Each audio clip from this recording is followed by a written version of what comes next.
Oi, bom dia, gente. Vamos lá para a nossa aula de interpretação de texto, na apostila da primeira série, no livro 1A, no capítulo 7, na página 125.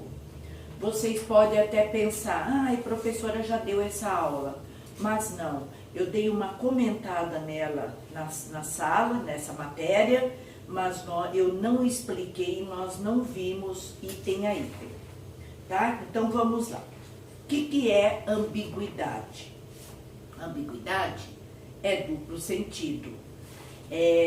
A ambiguidade, ela acontece, né, com a palavra polissêmica, quer dizer polissemia. A palavra ela adquire vários significados. Nós encontramos a ambiguidade em textos verbais e não verbais. O que são os textos verbais? Textos que têm palavras, que têm escrita. E o que é o texto não verbal? É o texto que só tem imagem. Ele é chamado não verbal ou imagético. Os textos verbais acontecem com a organização de algumas palavras ou expressões com homônimos ou polissêmicas. O que é homônimas? Palavras homônimas. É uma palavra que se escreve da mesma forma, mas tem vários significados. Então, se eu digo, o menino foi à feira com uma camisa de manga curta. Chegou a uma barraquinha, comprou uma dúzia de mangas. Quando voltava para casa, caiu uma manga d'água.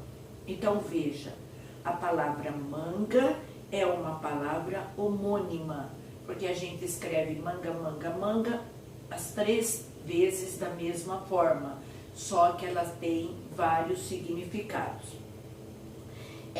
Em textos não verbais, em imagens, nós encontramos uma sobreposição de imagens, ou as palavras, as imagens num tom de encadeamento. Então vejam, não sei se vocês já viram dessas figurinhas que são propagadas aí no Face, onde está lá, encontre na figura uma borboleta, um morcego e um pato. Então tem uma imagem que não tem nada a ver. Então a gente começa a olhar, olhar, olhar, e a gente vê lá na perninha traseira do cachorro o formato de um patinho. Entre o menino e a menina aqui, o formato de um morcego. Uma folhinha na árvore, o formato de uma borboleta. No final dessa aula, nós veremos que temos umas pessoas sentadas em frente das suas casas, as árvores ao fundo, e dá a impressão que é o rosto de uma mulher deitada. Nariz, a boca, parece uma mulher deitada. Então vamos lá. Onde que nós observamos bastantes imagens, bastantes textos que tem essa tal da ambiguidade?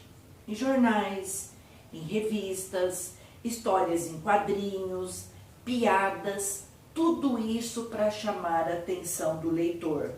Quando elas são bem empregadas, elas não prejudicam a comunicação. Por isso, é essencial saber identificar os fatores que causam a dupla interpretação do texto. Quais são os tipos de ambiguidade? A ambiguidade lexical, na escrita. Então vejam, a Elga, nós temos aí na página 126, a Elga, mulher do Agar, chega um amigo da Elga, do Agar, e pergunta, cadê o Agar? Ela fala, está no trono. Ele fala, mas ele é plebeu? Por quê? Quem fica no trono é rei. O plebeu não tem sangue azul. Outra coisa, o que é o trono? É a privada. Então, trono, vejam, para privada e para trono de reis. Um outro exemplo, o rapaz queria começar a se exercitar, mas faltava energia. Será que faltava luz? Ou faltava capacidade dele, disposição para ele começar a se exercitar? A gente vê também aqui na página 127 que sobre a palavra carinho. As pessoas não sabem o que é carinho.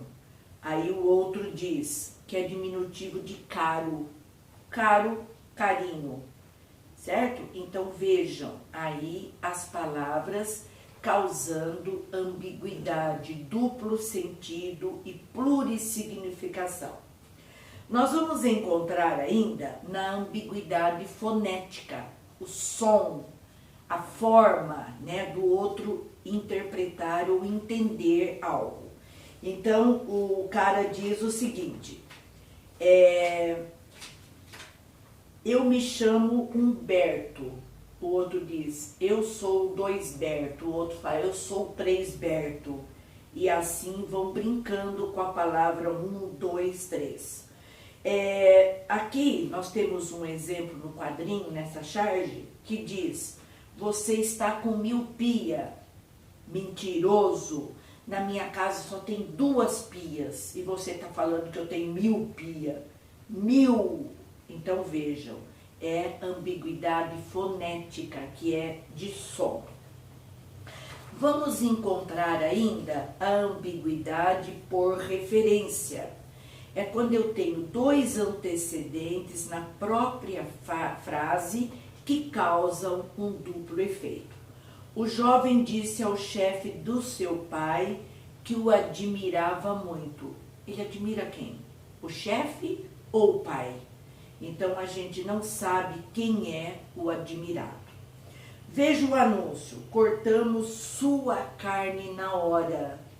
Sua é um pronome demonstrativo, certo? Sua, seu, teu, meu, minha, e se transforma até em possessivo. Aqui no caso, né? Cortamos sua carne na hora. Ele parece que é demonstrativo da carne que está sendo vista no visor. E ele parece possessivo, que é a sua, a minha. Corta a minha carne. Então vejam, é uma ambiguidade por referência. Vamos ver a ambiguidade sintática. Essa ambiguidade sintática também ela recebe o nome de anfibologia. O menino viu o crime da varanda. Será que ele estava na varanda e ele viu o crime que aconteceu na rua? Ou ele estava em algum lugar e ele viu o crime que ocorreu na varanda? É a mesma coisa que eu digo. João pegou o ônibus correndo. Quem que estava correndo? O ônibus ou ele? Então, essa é uma ambiguidade sintática ou de estrutura. E temos, para finalizar, a ambiguidade do escopo. Escopo quer dizer o todo. Então, nós vemos lá, Renata e Raul se separaram. A Renata separou do Raul, o Raul separou da Renata, ou ambos, né? Estavam os dois lá, cada um se separou do seu namorado, do seu colega, sei lá o quê. A ambiguidade visual é a imagem, como eu já falei lá no início. Observem esse quadro do Salvador Dalí. Então, a gente tem aí na página 129, pessoas sentadas em frente da casa, as árvores no fundo, e ali está aparecendo o quê? Parece o rosto de uma mulher deitada, a boca, o queixo, o nariz e os olhos. Legal, né, gente? Bem gostosinha essa matéria, né? Então, não se esqueçam que é sobre ambiguidade, tipos e usos. Então, observem, vamos fazer aqui 4 exercícios, vou fazer com vocês. O primeiro exercício, a gente vê aí uma lousinha e está escrito nessa lousinha do restaurante: favor não conversar sobre os alimentos. Qual elemento causa ambiguidade? O sobre quer dizer em cima dos alimentos. Olha lá, sua resposta, justifique sua resposta e aponte os dois sentidos possíveis. Então, sobre é uma palavra que causa a ambiguidade, porque é em cima dos respectivos alimentos. Reescreva a frase eliminando a ambiguidade e mantendo o sentido que o restaurante provavelmente quis passar para os seus clientes. Então, o que ele diz? Por favor, evite ficar em contato fisicamente com os alimentos. Não pode haver proximidade com os alimentos. Tudo bem? Segundo exercício, nós temos aí 2 quadrinhos que vão falar de circulação. Então vejam, observe a tirinha, nela os personagens falam sobre o termo circulação. Sobre essa palavra, responda em seu caderno. Quais são os sentidos que essa palavra tem no quadrinho? Circulação sanguínea, circulação de pessoas, de ir e vir a algum lugar, passear. Qual o efeito de sentido criado pela ambiguidade da tirinha? O humor com a palavra circulação. Terceiro exercício. Em uma das frases ocorre uma ambiguidade ou duplo sentido. Então, nós temos lá, ex-presidente recorreu ao comitê da ONU acusando o juiz de violar seus direitos. Está violando os direitos do juiz ou os direitos dele? Ele que recorreu, o ex-presidente. Então, vejam, pode ser essa. Alternativa B. Sem placa orientadora, taxistas evitam o corredor do ônibus mesmo após liberação pela prefeitura. Não, aqui tudo normal. A prefeitura liberou, tudo normal. Pokémon Go, GO leva jogadores a caça em cemitério e igrejas no Brasil. Não tem, a gente vai ver no D que não tem nem no E. Então é a letra A. O quarto. Leia a seguinte mensagem publicitária de uma empresa da área de logística.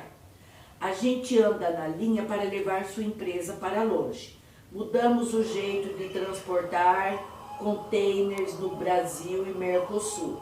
Através do modal ferroviário, oferecemos soluções logísticas, econômicas, seguras e sustentáveis. Visando a obter maior expressividade, recorre-se no título da mensagem ao emprego de expressão com duplo sentido. Indique essa expressão e explique sucintamente. A gente anda na linha para levar sua empresa mais longe. Como fala do modal ferroviário, essa linha é a linha do trem. Então, andar na linha, já que designa ferroviária, linha do trem. Segundo o anúncio, uma das vantagens do produto transporte ferroviário nele oferecido é o fato desse produto ser sustentável. Cite um motivo que justifique tal afirmação. Por que é sustentável? Porque o trem, em questões de liberar o gás carbônico, é muito menos do que os carros, os automóveis na cidade. Tudo bem, gente? Um beijo para vocês. Boa aula, que vocês continuem assistindo às suas aulas e fica com Deus. Um beijo para cada um.